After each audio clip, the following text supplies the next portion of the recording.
Welcome back to Gold Derby. I'm Christopher Rosen. I'm joined by Joyce. And Joyce, we're here in the thick of Emmy season, talking about limited series again. It seems like.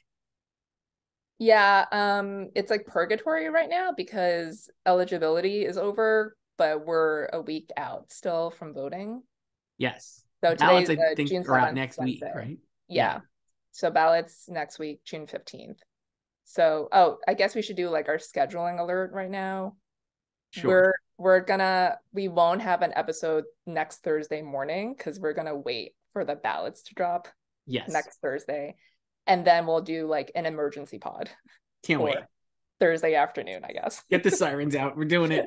Because like, why wait a whole week to No, talk about the got to ballots? do it right away. Got to look at the ballots, and at least, Yeah, and you know what else? It gives us something to talk about because now it's like I know. pulling It's like Kathy. we talk about like the new shows for next year. Yeah. Today, an after party trailer came out for season 2, Joyce. We've seen some of those episodes. I guess we'll talk about it at some point. Yeah, Uh, we've seen everything but the finale. We don't yeah. know who the murderer is. So I was psyched to see that Good Omens is returning. I really loved the first season. the first season came out like 17 years ago. So Yes. It was a long time ago. And then I know The Bear is coming back in a couple of weeks. Can't wait. Love The Mhm. Bear. Uh, Yeah. And then Justified next month. that's your fave. You love Justified. Love Justified. Love my Tinny. So Yeah. Crowded Room is out, I think, Friday. That's going to be probably an Apple priority next year. yeah. Not the best reviews, Joyce. No, no, not at all. I have not watched that yet. Same. I haven't So, either. but I have watched Based on a True Story, Oh which yeah, you love that. yes, because it covers a lot of my favorite things, including tennis.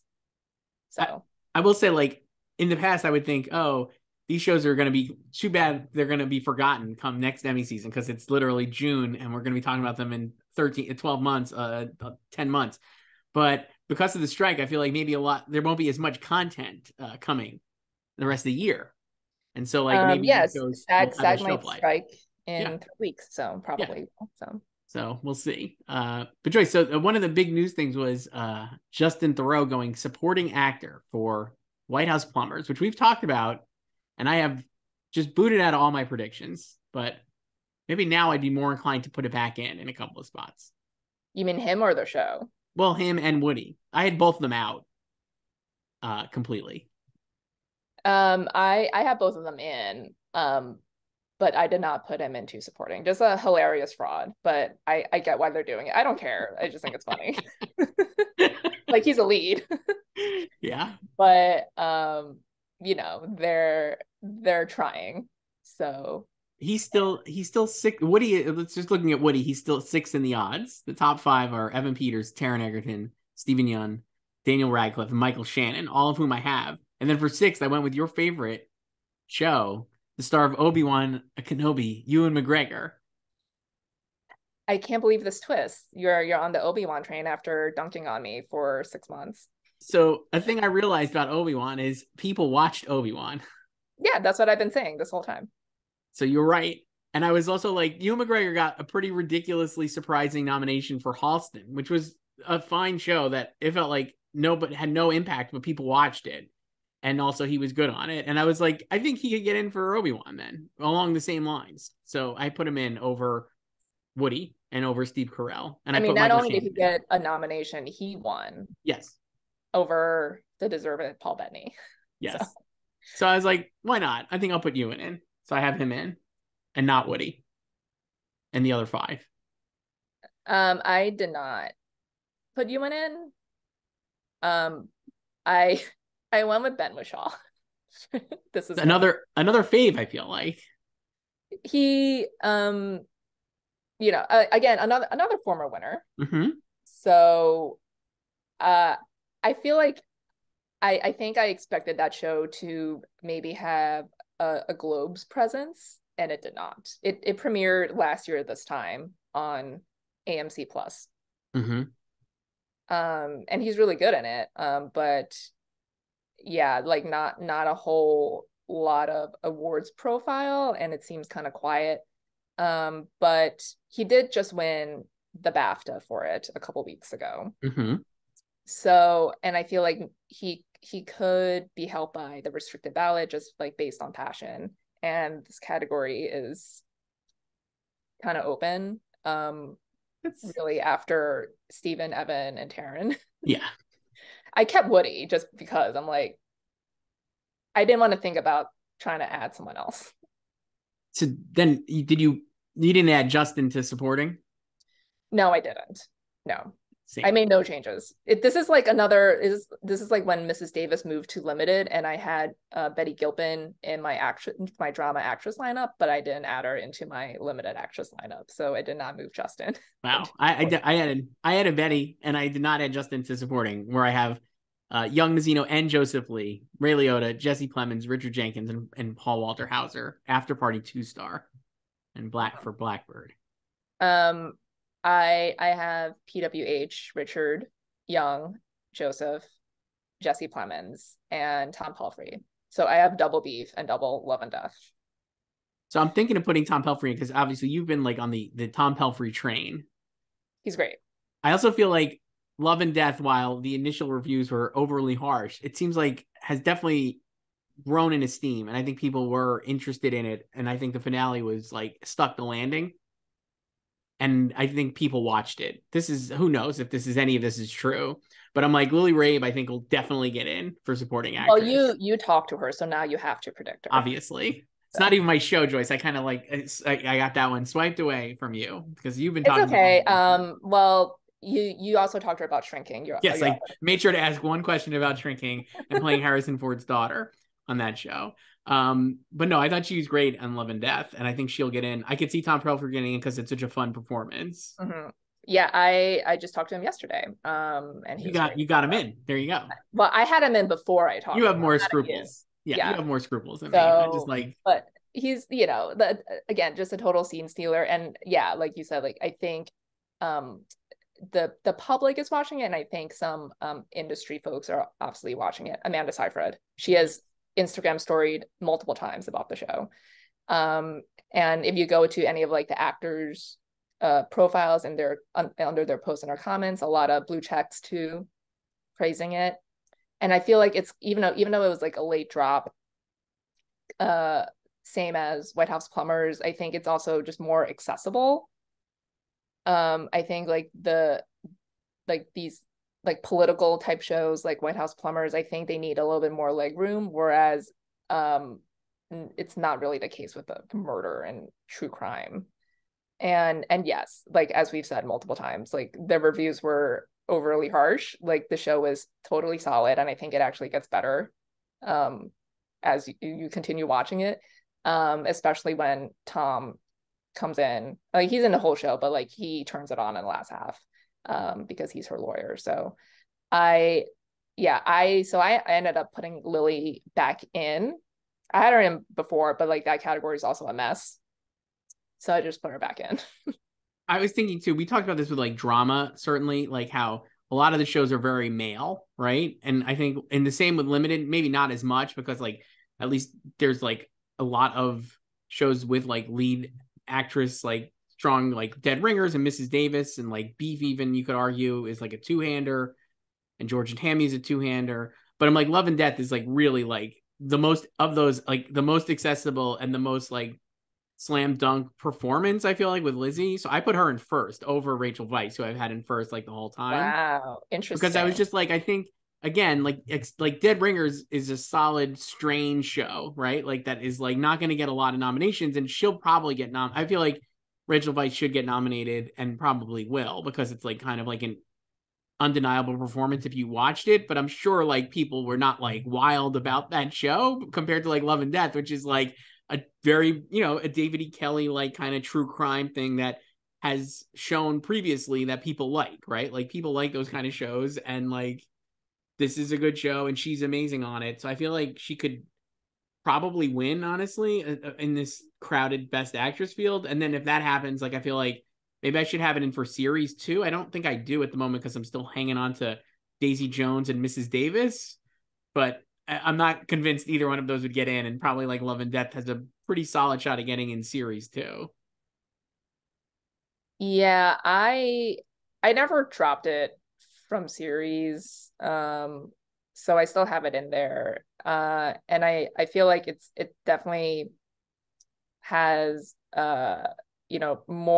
slightly more buzz about it than like White House Plumbers. I just kind of dropped completely, like when it wasn't landing last month.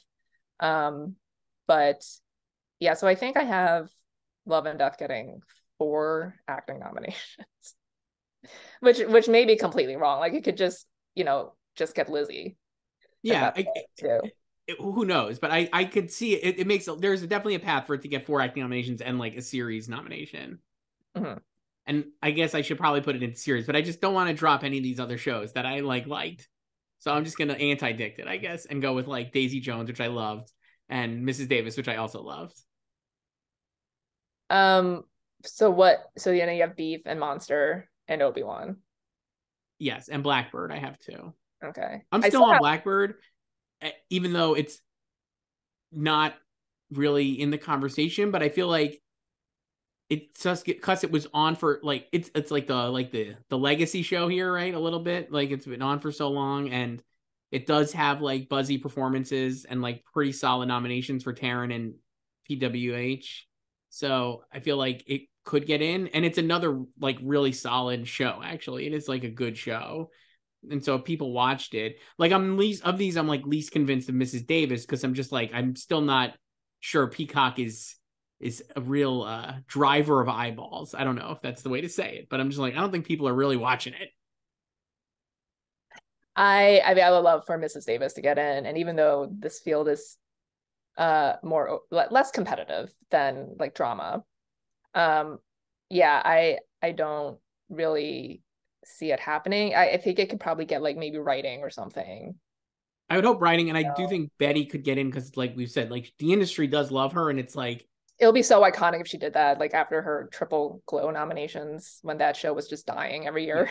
And so I feel like people pay attention to her, and she's very well liked, and it is like she is the whole show. Joyce, I interviewed everybody from Mrs. Davis, so like I'm also a total So hack. you need to keep it, This obviously. isn't SpawnCon, but I will say like Owen Harris, the director, was like, it's hard to imagine this show without Betty, and it really is. Like I don't even know if the show would work if it wasn't for Betty Gilpin, because she's able to be so flexible as a performer, and the show is like very, uh, you know, diffuse in genre. Just there's a million different genres and tones, and she's able to do it all so well. If it wasn't an actress of her caliber, it probably wouldn't work. So even if you weren't hot on the show, I think you would have to agree that like she's awesome.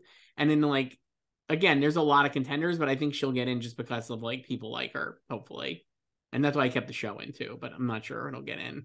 Yeah, I mean that's also another late one. And I still have Your Fave Fleischman in there, which like I'm not confident about at all. But It feels it's kind of like that's my like old show. Like you have Blackbird, yeah. I have Fleischman. I'm so like I love Fleischman, but it feels so out of sight, out of mind at this point that I'm almost like we've all had like Claire Danes just like locked in for her Emmy nomination, even if she doesn't win against like Niecy Nash Betts. But I'm also like, I could just see that show getting completely blanked at this point. I don't know. I wouldn't be I think surprised. it'll get writing probably too. It should get writing, and it should definitely get Claire Yeah. Danes. But if it didn't get either of those, I would not completely. I would not No, be like sitting I here don't have outraged. Jesse Eisenberg. I don't have Lizzie Kaplan. No, if But my yeah, Emmys, yes, but it's not. I I don't know. Like I with Blackbird, yeah, like they're both older shows, and I think there is a benefit to that. Because they got out early, they were hopefully seen. I think they were seen. Um, and they avoided just the deluge of spring releases. Right. So they didn't have to fight to stand out as much. Like Blackbird had the like basically last summer to itself because it premiered in July. Right. And then Fleischman was like over the holidays. And like that was like I mean, like every week was like a postmortem about it, and especially after like Claire's episode too. So like it had a lot of real estate to themselves when they aired. So I guess it's just you hope the people that liked it then still have them in mind. Because Blackbird also didn't do well at the guilds. Right. So I can see it just being a Taron and PWH thing. And like yeah, just like the two leads kind of like the no, I guess well, Staircase was a late release last year. That was a May release, but I only got the two acting nominations. Maybe like The Act, because that was two acting nominations. That wasn't like the year before it released, it was in the spring, but yeah, so I don't know. I also wouldn't be surprised if that whole lineup was just like shows from the fall and Beef. Right. You know, like Patient, you know. Yeah. That's also short. Yeah. It's not easy to find like, no, it's not easy. I don't know. I think Beef is, I still have Beef winning, though people seemingly still are on Monster, which I could see, but I think Beef is like pretty solid bet to win. Yeah, I think it just has the right amount of acclaim and buzz and industry support. Right. So and the visibility too, like as a Netflix show. That's also the thing. A lot of these other shows that we're talking about are not on Netflix. They're not on Netflix, and they're not, I would say, like, I still think like Blackbird, because of the length of time it's been out, is pretty visible, but I also think like Apple is like still promoting it, right? Or like pushing it a little. And some of these other ones I feel like are just not being discussed. Like Fleischman is just not a thing. They've had like a couple of events, it seems, but not like as like, yeah, I mean, but like everyone has events, so right. Well, I think in that one, I think, you know, sometimes you can tell they know like where their bread is buttered. Like I think they know like it's like Claire, right? Yeah. So that's what they're focusing on, right? I know. But also like that category is pretty open, so like they could get in. So I mean, if they got in, it'd be great. Like I said, that was like one of my favorite shows. The other last year, I think it's like an awesome show. So yeah, I don't know. So you put Lizzie in first, so you don't have Allie anymore. So do you still have Steven winning for Beef? I do have Steven winning for Beef. And I think he has actually a much easier shot, even though he's against Evan Peters. And I think it sort of feels like, I mean, like, I don't know. I think he's like the focal point of the show, even though Allie's obviously had like a lot of press around her. I just feel like Steven is like kind of like the thing here, and I do think he'll win. I don't know. I mean, I have both of them winning still, just assuming that Beef doesn't underperform and, you know, does as well nomination wise as we expect it to. Because I think it's still like probably at this point going to be the, you know, the strongest show, or like having the right mix of positives in its favor. And I think, I mean, I yes, like you know, Steven's character is our entry point to the show, so I think you kind of side with him more a little bit because it starts from his POV, and then we meet Amy later, Allie's character. So, but it is. I think like if you vote for one of them, it's kind of hard not to vote for the other, even though they're obviously in two different categories and they're different races. Right. I guess the reason I would say I totally understand that. I was just like, I'm not sure there's anything like Allie is amazing on the show, right? Like she is really good. But I think the fact is like facing off against like Elizabeth Olsen or Rachel Weisz or like all like it's just a much like a more competitive category. Yeah, it's like it's not her show, like her solo show. And I think that kind of things her. And like obviously you could say like Steven is like Evan Peters as Jeffrey Dahmer is like a big transformational thing, but I also feel like I don't know, it's just not as there's just not as many Evan like there's like it feels like there's multiple people in the actress category who could be like the Evan Peters and like not as many against for Steven and like Evan because that category is a lot more open. So I don't know, but I mean if they both won that'd be great. I think something that probably helps Allie a little bit too is that there's probably a lot of people who are unfamiliar with her work as an actress. Like they might just know her as a comedian and from her stand-up, or maybe they read her book. So this could have been the first time they saw her act and just been blown away by her. Like I think like a lot of people like that was the case for a lot of people. So I think that's kind of a thing you have to factor into. Whereas like we've seen Steven Yeun act before. We've watched him for a decade. And like there's more of like a surprise factor with Allie. So I think that kind of helps her too. True. So People love the surprise factor. Yeah, they do. They love to feel like they discovered something, even if that person has been in the business for forever. Yeah, Ali Wong, future breakout breakout star. winner. Yeah. Yeah. Breakthrough Is performer. Jessica's still in first, right? In our odds, Jessica is still in first. Who could win a Tony Award this weekend, Joyce? We don't talk about the Tonys that much, but no, I don't think she will. I think it's Jodie Comer. So, I mean, she could win as a producer on A Doll's House. Yeah. Or Revival. So, but nothing. I mean, what else we got here? In the supporting actress, we could do. I have. We talked about Niecy Nash Betts, Jesus, and Claire Danes, and then I have Ashley Park and Maria Bello and Jennifer Ely and Lily Rabe. So you still have near. Jennifer Ely? Yeah, I do. I have Claire, Niecy, Michael Learned. So right. My monster push here. Maria, Ashley, and Lily. The odds, again, indicative that maybe everybody should update it. If you're watching this and you want to go to we still have Cherry and Olivia in there. The top 5 are Niecy and Claire, and then Lena Headey, Olivia Colman, and Cherry Jones. Now that could all happen, but boy, oh boy, it might be time to update, I would say, if you're sitting there watching this. I would say I would love to see Lena get nominated. She was great in the 4th episode of White House Plumbers, but I'm just kind of I dropped her a while ago.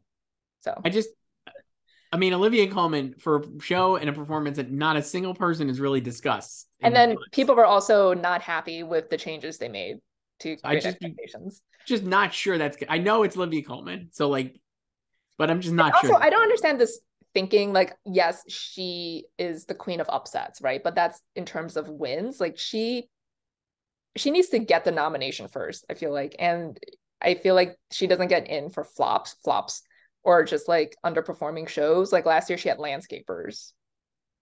I'm sure at some point she was in the top 6 for Landscapers. I don't know. Yeah, she was. Absolutely. Yeah, and even like on the Oscar side, like she didn't get in this past year for Empire of Light. Oh, remember Empire of Light? That movie? Yeah, remember that? Exists? Yeah. So I feel like, I don't know. I think people conflate like her surprise wins with her like name check ability. Yeah. So, and it's also like, maybe you could argue like she could get in when it's on an unlimited ballot, but I don't think she would on a restricted ballot. I think that makes a lot of sense. Absolutely. Joyce, we had so many emails this week. I wanted to email one because of something you just said there. I want to read one. This is from Guillermo. Del Toro? Not Guillermo del Toro. Oh, sad. Barry guest star Guillermo del Toro. No. He emailed us at slugfest@goldderby.com. He wrote, Joyce mentioned the restricted ballot last episode. Could you explain it a little bit and give examples of who benefits the most this year? So starting in 2017 until this past year, 2022, in phase 1, nominations were done on an unlimited ballot.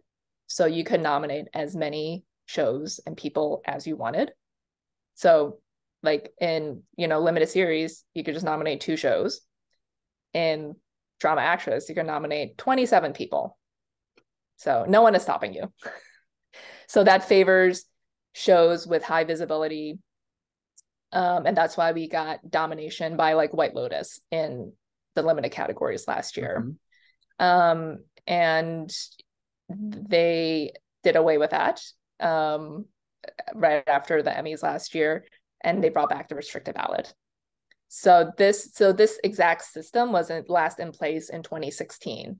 So the restricted ballot is just, you can only nominate the number of slots there will be in the category, and the number of slots is determined by the proportional rule based on the number of submissions, except for drama series and comedy series, which are set at 8. So in those categories, you can only nominate 8 shows. You don't have to list 8. You can nominate like 5. But last year you could have nominated 15 drama series.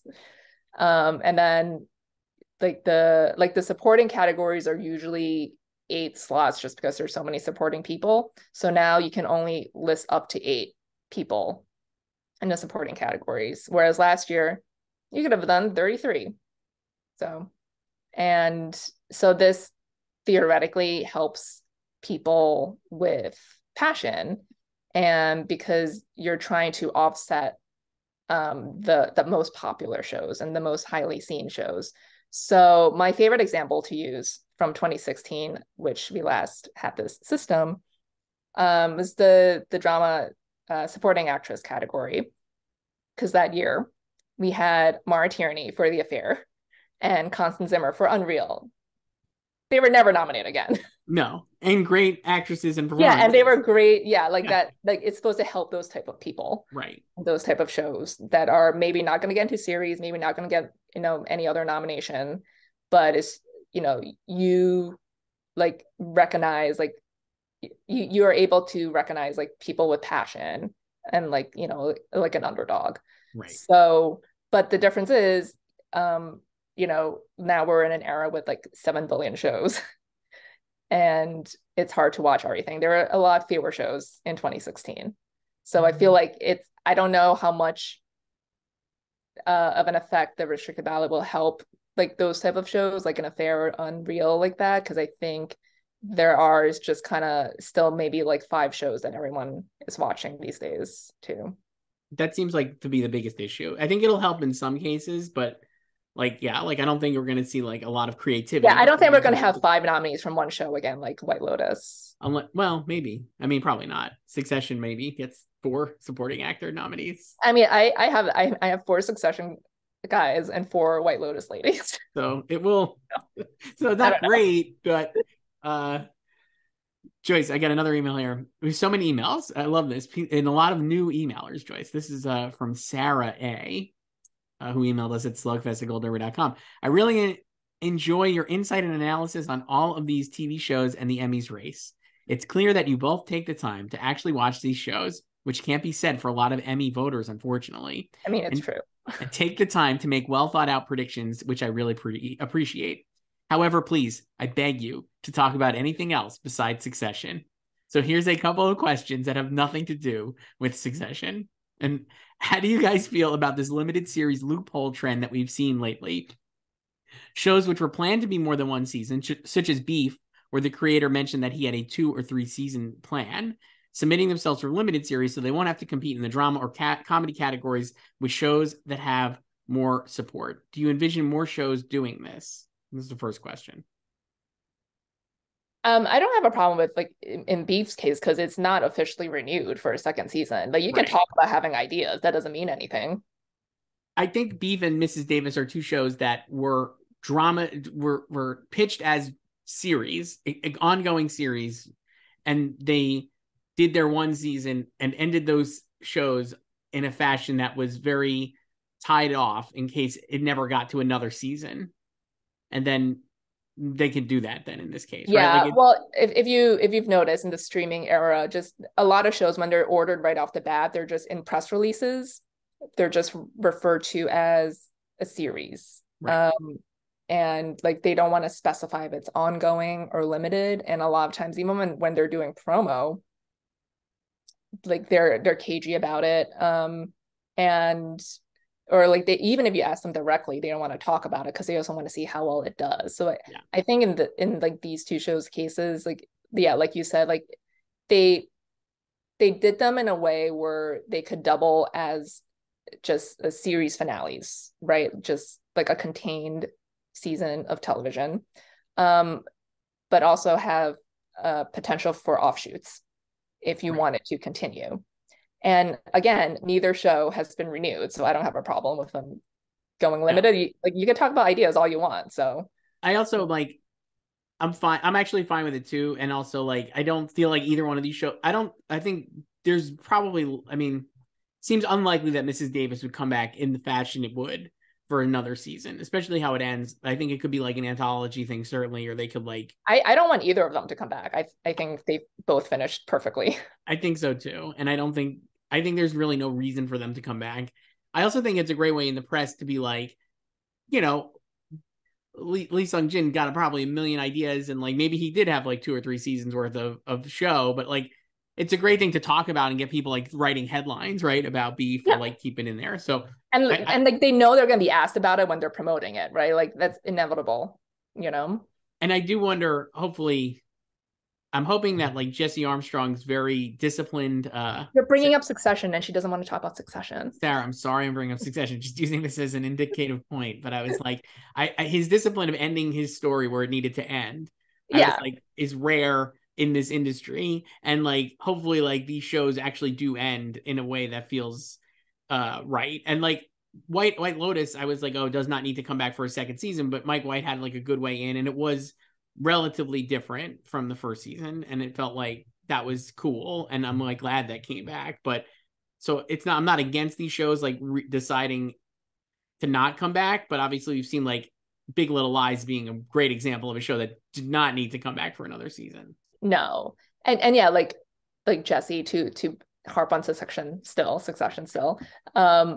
Yeah, like he talked about like how he did have ideas for season 5, but he decided like, nope, we should just end it right now, season 4. So the White Lotus, I think, is the most guilty of this, because we knew before nominations last year that it was coming back for a second season. And not only if that, like, it could have just come back as an anthology series, you know, like American Horror Story style, but we knew Jennifer Coolidge was coming back too, but they were still allowed to compete in limited last year for season 1. So I would take more issue with that than I would with Beef or Mrs. Davis going in limited. And like, not even Big Little Lies did that, because they won their Emmys in September 2017, and it wasn't renewed for a second season until December 2017. So there's like, obviously talk about it, but again, it's just talk until it happens. It felt like they were all like so excited to get the band back together for Big Little Lies. Yeah, that was like, and because they were renewed then, PGA bumped them to drama. Right. So the other question Sarah had for us was, had you guys another trend I've noticed recently are prestigious shows adding random musical numbers for no reason, such as Yellow Jackets and Mrs. Maisel. Do you think the motivation behind doing this is to get an original music and lyrics nomination? Yes, would be my answer. Certainly. Well, in Maisel's defense, they've always had original songs. Yes. So. But yes is the answer. And I think Maisel will get another original song nomination this year. Yeah. So. Miser and more. So great guys. Another question here is from Noah, another new emailer, Joyce. I've been thinking about Selena Gomez's chances for a while, and I just wanted to hear your thoughts. I'm not a Selenator, but I am a fan of her and her work, and I was really disappointed when she missed last year, but was glad she was nominated for a well-deserved Golden Globe. I know she's not campaigning as much as other contenders, Natasha Lyonne and Elle Fanning specifically, both of whom were making great headlines this week on the THR roundtable that they participated in. But I was thinking whether all the positive press she's received over the past months could benefit her. Her documentary obviously highlighted her troubles with lupus and bipolar disorder, but also the positive headlines and feedback she received over certain situations recently could only help her.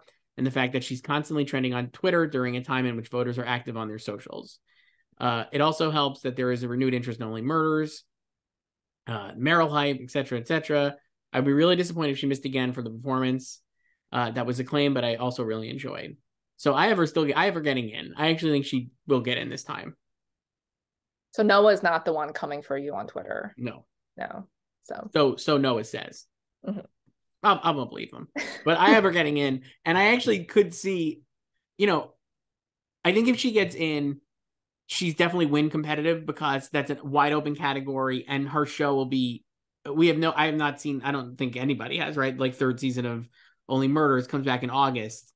And so that could only help her if she's able to get in, because she's going to be like, that show will be more top of mind than Maisel and Abbott and Dead to Me and these other shows that are contending, right? So I feel like if she gets in, she is win competitive, but I'm not sure if she'll get in, but I have her in. Yeah, I don't have her in. It's disappointing that she again missed the SAG nomination this year. So yeah, and like he said, she got into Globes, which is great, but I don't think that category is like super competitive, but there's just like a lot of potential other candidates there. And then I'm also like, is she gonna be someone's favorite? No offense to the Selenators, like she's always their number one, but I'm just like, I can see someone like Bridget Everett generating more passion. Like that show is tiny as hell, Somebody Somewhere, but I think, it has a very devoted fan base. And if you're like, if you love that show, you're probably going to vote for her. Right. So I think like she's helped by the restricted ballot. And then like obviously Only Murders is a more broad show, more broad appealing. And yeah, so I don't know, like I have Quinta, Rachel, Christina, Jenna, Elle Fanning, and Natasha Lyonne. So I mean, like I can see Selena getting, it'll be great if she got in, because she does deserve a nomination. I think like she's kind of, I feel like I've seen like a lot of criticism of her acting, in that like people think she's like not actually funny, but that's because she's supposed to be the straight man of the trio. Or like, well, I guess Steve is like the actual straight man, but she's like the dry humor person, right? But like Steve gets to do pratfalls too, and she doesn't really do that. So, and like she has great chemistry with both of them, Steven and Marty. And it also like, it kind of feels wrong to nominate the two of them and not her. Right. But Yeah, I don't think, like I've seen a lot of people argue that, maybe she'll be held by her doc and all this. I'm like, I don't think that really matters, honestly. I would agree. I don't know if that really works either, because I don't think people remember the doc, but I do think she'll get in. I don't have Natasha in because I'm just, again, while all the stuff I said about Mrs. Davis and I have it getting multiple nominations is because I'm a hacking in the tank for it. I also love Poker Face, but I'm just like, maybe not. I'm not sure about Peacock basically for it, but Poker Face is Peacock's strongest bet. Certainly is. I would argue that's true. And Natasha is like the show, so I feel like she could get in. I mean, it's tough because all these people feel like really deserving and great. But I don't know. I have such doubts about this, but I'm going to keep. I mean, last year Selena couldn't get in on an unlimited ballot, and this year is a restricted ballot. So if she can't get in this year either, then it's like we have two examples of her. Yeah. No, that's like, true. Yeah. So I don't know about predicting her for season 3. I guess maybe next year actually when they hear about shot, if there's no shows.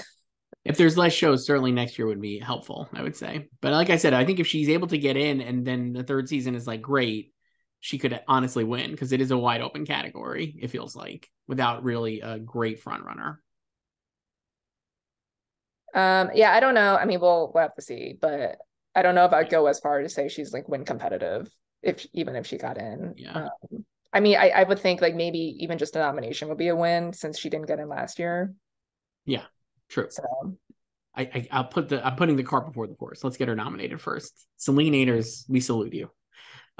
Next one, another comedy email, Joyce here from Andre, who writes, I'm so glad you answered my last question. Andre, I apologize. I do not remember what it was, but I know you've written in before at slugfest@goldderby.com. I was thinking about Ayo Edebiri's strong potential this season, considering the fact that she may have 3 nominations: Comedy Supporting Actress, Comedy Guest Actress, and Writing for What We Do in the Shadows. She was nominated this year at the WGA. I think she has a strong chance to win Comedy Supporting Actress if she is indicated in these 3 categories. In addition, I've been thinking a lot, if there is a lot of voter love for The Bear, this could turn into a nomination also for Liza Zayas. What do you think? Chris, note we will get a nomination for Party Down. Let's go. Andre, fuck yeah. Party Down rules. But just any nomination. Anything would be great. Maybe a writing nomination would be really key. But what do you think about this, Joyce? Ayo winning supporting actress. I can see, especially, like Beef is going to be back in 2 weeks. All at once. So they're dropping in the middle of phase 1 voting, but I think it's going to be consumed over the summer and talked about over summer, just like it was last year. Mm-hmm. So I don't think it matters that it's not week to week. And I guess like it depends on the makeup of the category. I feel like everyone has the same top 8 at this point, which feels like it's probably wrong. Yes. Let me just look at what the top like Cheryl, Janelle, Shirley Ralph, Janelle James, Hannah Waddingham, Ayo, Alex Borstein, Sarah Goldberg, Lisa Ann Walter, and Juno Tempo. Yes, that's the top 8 in the odds. I have that top 8 too in a little different order. I put Hannah back up in first. But I think Ayo could win, honestly, too. I do Yeah, think, I think there is a lot of passion for the bear. yeah. So If the second season is great and a level up from the first season, I think that will go a long way to it actually winning multiple awards. I think it could win series too because of the way Ted Lasso struggled in season 3. I think like the bear still being, a drama, probably hurts it in comedy series, but I don't think it matters in these other categories. I thought it was interesting. So Aya was also on the THR roundtable. Yes. And one of the things she said was that a lot of people have come up to her and been like, "Oh, I love the show, but I hate Sydney." And just Oh, like, really? yes, so they find her unlikable, quote unquote. So Wow, that's so stupid. and very incredibly stupid, but it's like men doing it. So obviously. Well, that's a bummer. I don't even understand that. She's so funny on it. They find her. I think one of them said like she listed it like multiple examples of it too. It's like I think they find her annoying or something. It's like she's just trying to make the place better and she's coming in with her own ideas. I think that's really dumb. I will say one thing about the bear based on the trailer for the new season, and I have not seen the episodes yet, and I'm very excited to watch it. And we're absolutely right that the first season is a drama. Is that it does look more light in this second season based on the trailer. It looks a little more fun and maybe more comedy-y. So I'm wondering if that will help it too in like voters' minds, like if it is a little more lighthearted, because the first season is like so serious, obviously, because of the subject matter. And if the second season is a bunch of people like trying to put a restaurant together, there's definitely more rooms for, if not outright LOL comedy, like, like a little lighthearted tomfoolery, let's say. Yeah, and they did say they had a panel at TCA in January, and they did talk about like how like the season has a little bit more comedy, but like they've also never cared that they've been accused of being a drama. Nor should they. Nor should they. Yeah, if she won, that'd be great. She's also in Bottoms, Joyce, which is a movie coming out in August that I saw like months ago. That's super funny, and she's fucking great. She's like Michael Cera, doing Michael Cera stuff, and super bad. I love her. I think she's such a good actor. Do you think she can win comedy guest for Abbott? I don't know. I don't have her winning. I still have Taraji. I still have Quinta winning for SNL, who you don't even have in. No, I don't. I put Becky Ann Baker in for. I put Becky Ann Baker in too, and I dropped Sarah Niles, and I have Harriet Walter also. Harriet should win for Succession for Face Eggs. Yes, so. But she might not. So I don't know if Ayo can win. I think the only problem is in that she's not funny. It's weird, but like she's definitely the more serious contender there between her and Taraji. She just brings all the drama in comedy shows. Yes. No, but she's actually funny in The Bear. I would argue she's like pretty funny. Her timing is like really good, and her I mean, like when she stabs Richie in the butt. Fucking best. Hilarious. So good. So good. She's just great. And I love her scenes. I forget the actor who plays Marcus, the pastry chef. What's his name? I don't want to get it wrong. Lionel, right? Lionel Boyce. Yeah. Lionel. Absolutely awesome. So, like, do you think like the Bear could extend? Like, I guess that's another question there. Then, do you think like you could get it's not an unlimited ballot, so on a restricted ballot, could it actually get people like Lionel Boyce or like Liza? I think Liza. I would do Liza.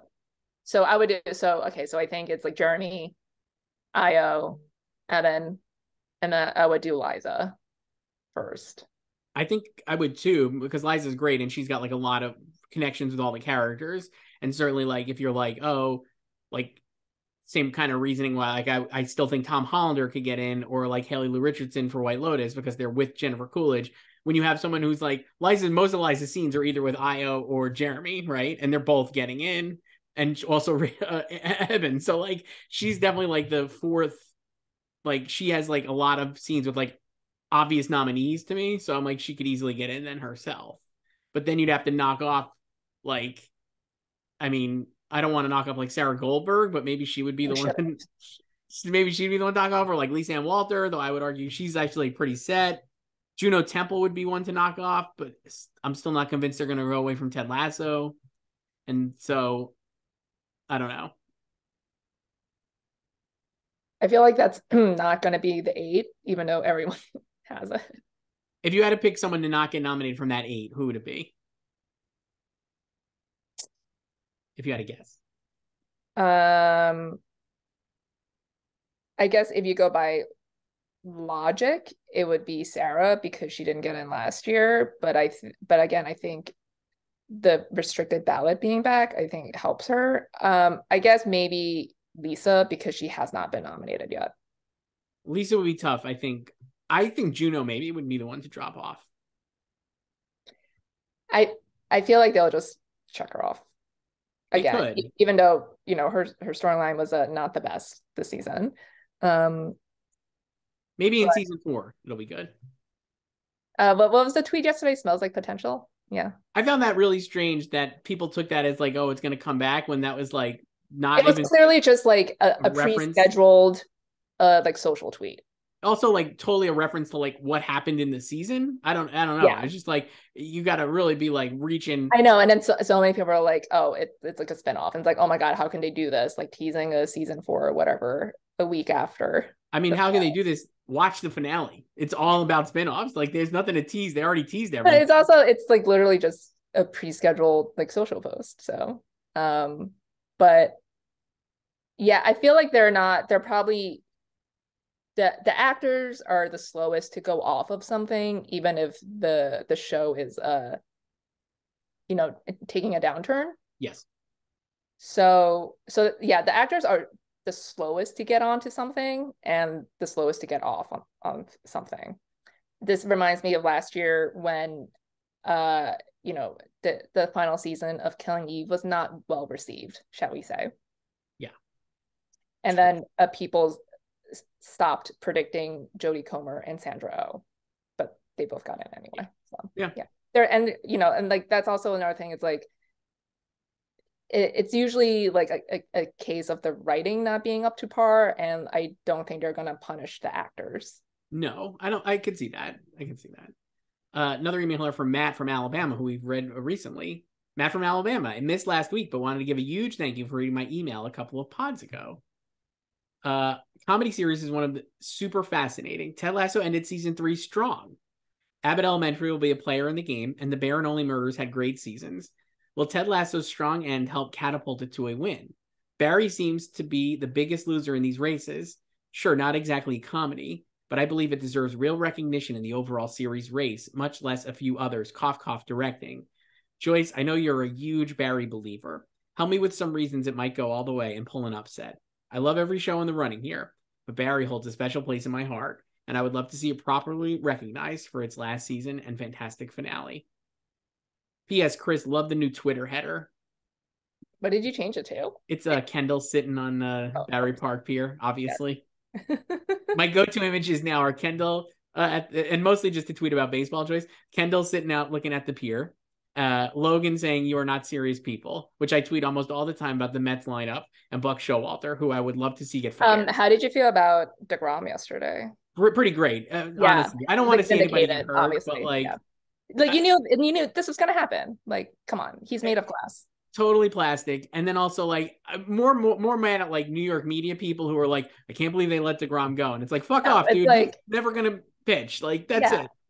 So the Rangers getting DeGrom and Kumar Rocker and having them both Tommy John and still being a much better position to win this season than the Mets is pretty classic Mets. Yeah, our season's over, so it's like I've already given up on it. So, but Buck Showalter is on my hit list. I want him gone. I'm definitely like him. It's like fuck Frank and Carl, like me with Tom. Basically, I'm Tom here. Fuck Buck. Get out. Let's go.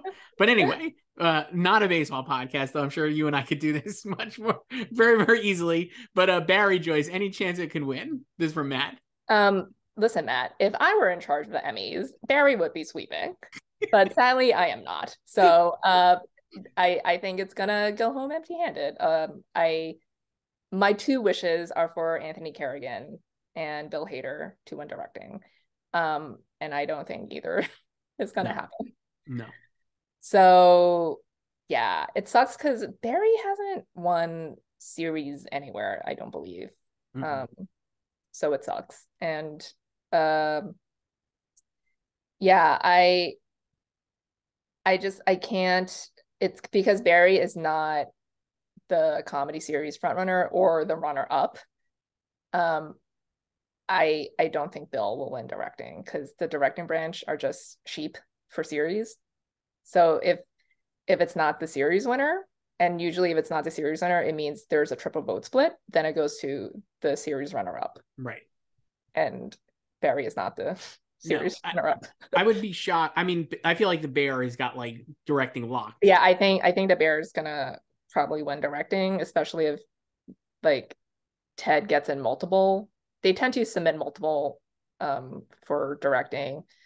And The only problem I have with Ted this year, I feel like a problem, but not the only problem, is I think in the years season 1 and 2, it was a lot easier to, even if you don't like we said, like it's a little different now because you're just watching these shows all at once or not really thinking, but it's like easier to have standout episodes at least in mind, right? For Ted, like, you know, like for the Rebecca funeral one or whatever it was like last season.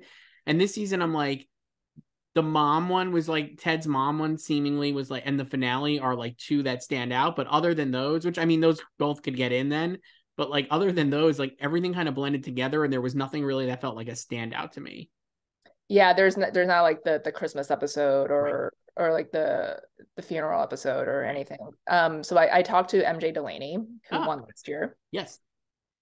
Were you And like, give Bill his Emmy? Were you more, you were fun. no, I didn't. You No, were she was respectful. nice. She's very nice. She's Yes. lovely. You Yeah. know, she can keep her Emmy. They should just give one to him. It's a Mean Girl style. Let's break that Emmy up. Yeah. So but she said that so that she typically the first two seasons she directed episodes at the end of the season. And this time she directed the first two. So she liked that because she was like, the end of the season is like, you know, when like they all cry. So this time I got to do like the silly stuff. So she submitted the second episode, which is when they introduce Zava. Hmm. So but she talked about like how like chaotic the production was because she was like, we probably had the longest like production schedule of all time, and how all the directors, like even when they have their blocks, they're shooting for each other's shows, like whatever they need. And she's like, we always have to sign DGA waivers to Wow. like clear that I can shoot this part of your episode. Wow. Yeah. Not surprised based on everything we've read about the production on Ted Lasso season 3. Yeah. But I mean, like the second episode, like it was fun. Like I thought like Zava's introduction was funny, you know, and then when like Rebecca confronts him in the bathroom and stuff. Uh, But yeah, I think, you know, we've talked about it before the past 2 years, like how generally with Ted, it's like the direction is not something top of mind. Like it's not readily discussed. right. And that's You know. why I think the Bear will win because it just is like the we're doing 70s Scorsese shit. And even if it doesn't win series, you could like it's probably at this point a second in series that you could say Yeah. it's second in series, so it could win directing. So Yeah. Here's and another, yeah. I got another email here, just a first time emailer from Jenny. Sarah, previous emailer. I apologize because this one, we're going to talk about Succession here. Because Jenny emailed this last week before we did our series finale episode. So if everybody wants to go back and listen to us talk for 2 hours about the multiple series finales, I would highly suggest. it's not all just Succession. It's So not. It's all the other ones, Ted Lasso and stuff. That was a lot of fun. My name is Jenny. I've been listening to your podcast for a while, but only now wanted to send in a few questions that a bunch of series finales have finally aired. I would love it if you could get to my questions if possible, and I look forward to hearing all of your thoughts soon. Jenny, here you go. First off, Succession. I was wondering whether you agree with Jesse's likely choice to submit the series finale with Open Eyes for drama writing. Personally, though, I did think the series finale was perfect and fitting. It was actually my least favorite of all the Succession season finales so far, which is a high bar because they've all been good. I think Connor's Wedding would be a stronger choice to submit and was wondering if you agree. for writing, Yes. I prefer with Open Eyes for writing. How about I kind you? of prefer I kind of prefer Church and States for writing. And so like that leads me to Well, believe he's never gonna be submitting that, so he could though. He should. I mean, I think it would just be the finale or Connor's wedding. I think so too. I think Mylot will do Connor's wedding. And I think Jesse will do the finale, but I think he's never written anything better than Kendall's eulogy for Logan and Ewan's eulogy for Logan. Those are the best things that they have ever written on that show that he ever wrote. The thing is, it doesn't matter because it doesn't matter what his submission is because they're only going to submit him for writing. That's right. Always been the case. They don't do multiple submissions for writing. And like everyone knows it's his show. Yeah, no, I get it, but I'm just saying, like, personal preference. Mine is the Church and State's the best. And then I just kind of I love the finale with just the way he ended it. Basically, it's great. I can't argue with it. Yeah. Jenny's other question about Succession, Joyce, and again, Sarah, apologize. You know what? Take it up with Jenny, Sarah. Okay, I'm sorry. We're just reading the emails. Though this is a category people aren't thinking about at all yet. How wrong you are, Jenny. Do you think Nicholas Patel can finally win for his score for Succession Season 4? Because I think the Season 4 soundtrack is definitely his best yet. Truly had all bangers all the time. Jenny, fuck yes. Absolutely right. Yeah. We were just talking about this. I mean, when he tweeted Season 4 soundtrack out at midnight after the finale, I'm like, staying up to listen to this. You know who stayed up? Me too. And I was exhausted. I stayed up. It is amazing. And the finale, the run in the finale from it's done to the last montage to the credits choral, just the best. It's so good. But there are multiple times this season where like something would play and I'm just be like, another banger. I'm like, he needs to win. There's so many closing credits pieces. I'm just he could easily rest it on his laurels. There's no reason to like keep innovating this is Succession music. And this season there's so many different cues. The sad one about like Tom and Shiv one, the fucking Pirates one of Logan that kept bringing back for Shiv and for Kendall later. The Living Plus one, the credits, it's amazing. When he's at the beach. First of all, Nicholas Patel, if you're watching this, thank you. I'd love the vinyl if you got that. Let's get a vinyl soundtrack of this out so I can play on my record player. Just a big. What about like a series box set even or something? Just bring it all. I love it. And he's won for the theme, obviously. Yes. And if he could win for the theme again, then he would have won again. Like he would have won. This year would have been his 4th win for the theme, but you can't. But he has not won for the actual score for the show yet, which is rude and wrong. And I hope he wins this year. I don't know, because he could also be up against himself for Andor. And he could win for Andor. Yeah, because Mando has won twice.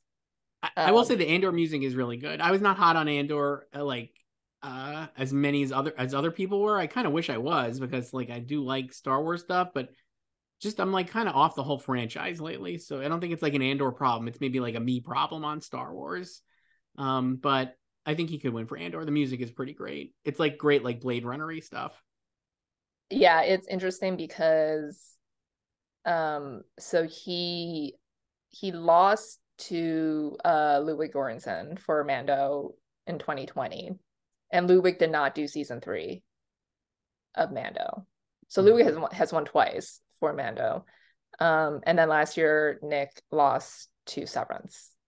They submitted their finale, which was just wall-to-wall music, like nonstop music in that episode. And so I don't know. I'm like, I think he can win. I hope he can win. But I would not be shocked if they stumped him again. I think you might be right, sadly. I don't know what it's going to take for him to win. And I think a problem is, I would say, like you said, he already won for the theme. And I think a lot of people are just like, he already won for this show. So. And that's completely different. I know. I'm just saying, like, I could see other people saying that. Like, we already gave him, the music is the music, and we already gave him the music and blah, blah, blah. They're wrong. The season 4 soundtrack is the best one yet. All bangers all the time. And I just think, like, oh, man, it's so good.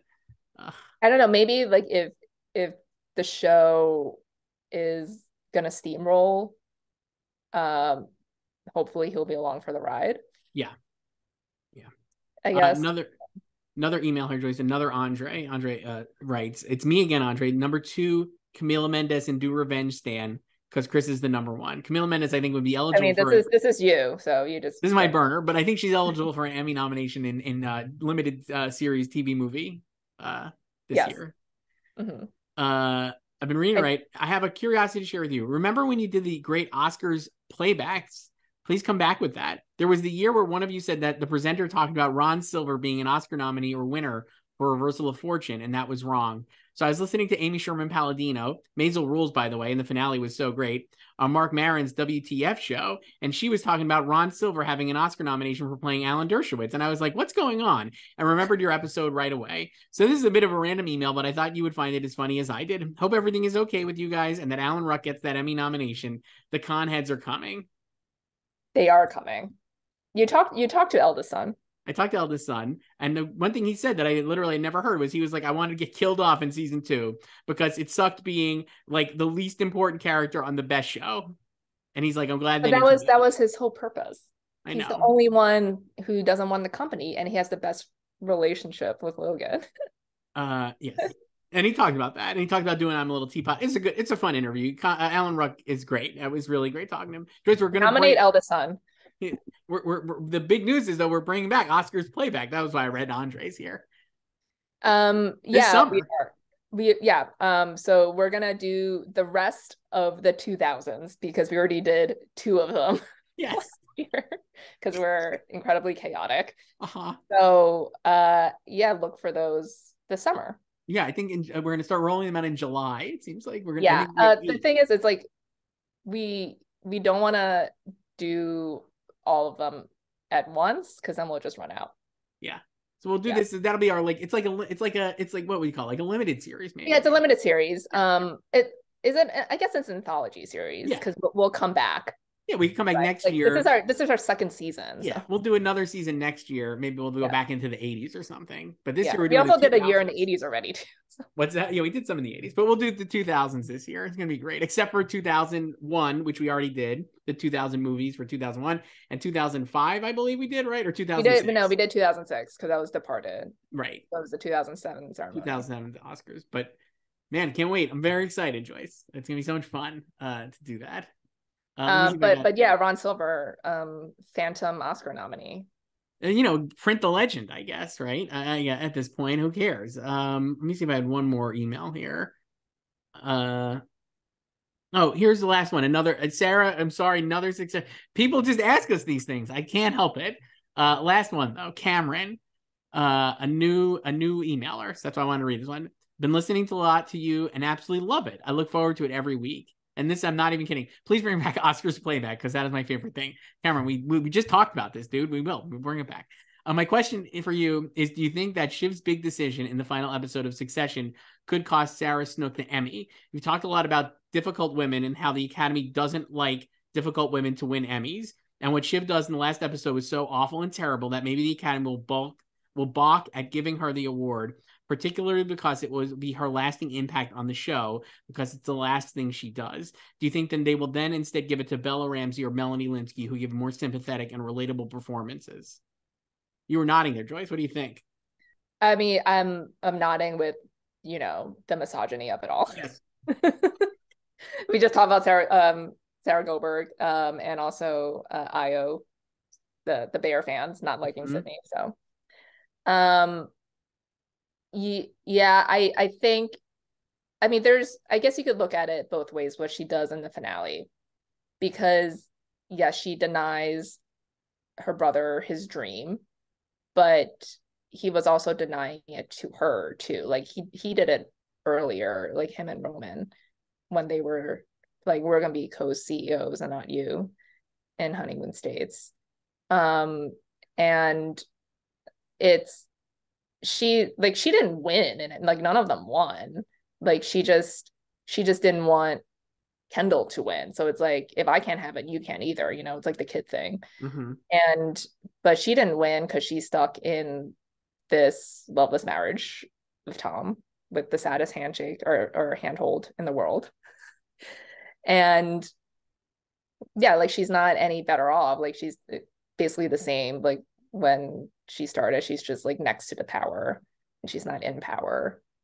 And I think there is like you could look at that sympathetically too, or like pitifully too, like at all of them. I think that's kind of the point. I do think there is kind of hopefully enough sympathy for her from Connor's wedding. I think that's her most when she's at her most sympathetic. If that's what voters are looking for. And it is obviously also a memorable episode. So I think that's why that should be her submission too. Not that tapes matter. You think that over? I still think tailgate parties, maybe she's pretty sympathetic too. Yeah, but it's also like I think they're like equal in that argument. Right. I don't think it's like one is more sympathetic than the other, but it's just like they're kind of both going at it. And but I think, it helps her win chances in that category is not super strong. And she's in the strongest show. Other thing is, I still could see her not winning. And I think if I was going to pick somebody to win, it would be Bella Ramsey, actually, because they have like the bigger show and less. Yeah. Yellow Jackets, I think, not Ted Lasso-y, but Ted Lasso-y in season 2. And yeah, like, I just don't think, I think Bella would win if it was if it's between those two. I think Bella would win because I think they're definitely like the most sympathetic performance and like definitely a popular show. But the one thing about with Shiv's decision in the finale is I think if it was do people I like them all. We've talked about this, but I'm like, does anybody like Kendall? He's such a dickhead, right? Like, I think a lot of people would be like, he's such a real annoying, like, kind of, there's not a lot of sympathy for Kendall either. So while Shiv stabs him in the back, I think maybe if you're just like, no one wants to like root for Donald Trump Jr., right? And it's just like, I kind of think that maybe that won't hurt her as like a difficult woman because who she's stabbing in the back is also not a likable person. Maybe.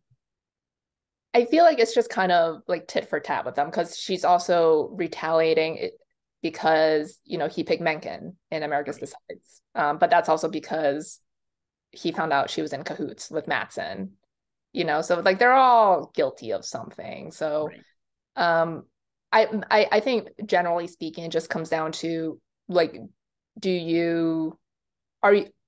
are you annoyed by the fact that like they're all kind of unlikable in some way, like they're all terrible people. Yeah, but yeah, I can see her not winning. And I feel like maybe if like Connor's wedding hadn't happened, I don't even know if I would have her in first. We kind of talked about that. I mean, like, not sure, honestly, right? I mean, she's amazing. She's great, and she deserves an Emmy. But it's just the just knowing their habits, right?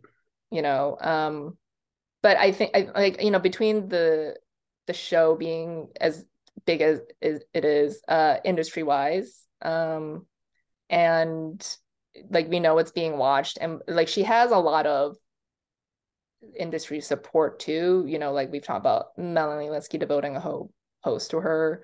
After the finale, Ethan Hawke posted about her because they did a film together years ago. Predestination, I believe it was called. Yeah, and he was like, I've always been a Sarah Snook fan. Yeah. So I don't know. I could definitely see her losing. I don't think she's a slam dunk. Mm-hmm. And I could see a world where both Pedro Pascal and Bella Ramsey win actor and actress, and the show still wins series, like kind of like Squid Game last year style, where it was just like the actors won't, you know what I mean? Like the actors won't win on Succession. Maybe Matthew McFadden will be the only, actor to win on the main show, but the show still wins series. I could definitely see that happening this year as well. But yeah, Matthew is the floor for them. Like, I think he's safe for that. But yeah, they could easily lose both lead categories. It's not going to win supporting actress. No. So, and I think it could lose directing too. We talked about last week if it gets 3 episodes in, just like last year.